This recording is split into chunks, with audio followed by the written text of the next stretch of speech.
Julia Montes aminadong well-guided sa kanyang career dahil sa pag-alalay ni Coco Martin. Narito ang spotted report yan to. Malaki ang impluensya ni Coco Martin sa buhay ni Julia Montes. Ito ang kinumpirma ng aktres sa isang interview dito.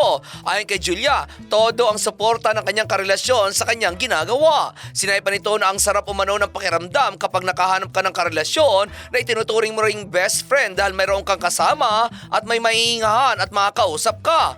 Ang swerte lang daw niya dahil si Coco ang kanyang best friend dahil well-guided siya pagdating sa trabaho. Hindi na raw siya nahihirapan na hanapin ang mga struggles at hams sa buhay dahil may nag-guide sa kanya. Napakarami raw kasi ng mga pinagdaanan ni Coco na na-share nito ang learnings sa kanya para hindi niya mapagdaanan pa kaya't ang sarap daw sa pakiramdam. Kung matatandaan, nag-meet sina Coco at Julia sa teleseryeng Walang Hanggan noong 2012 kung saan doon nagsimula ang kanilang pagkakaibigan hanggang sa nagka-relasyon. At iyan ang aking balitang showbiz para sa impilang metodong lakas DWIZ. Ako si Anton, nagbabalita ng tama, naglilingkod ng tama.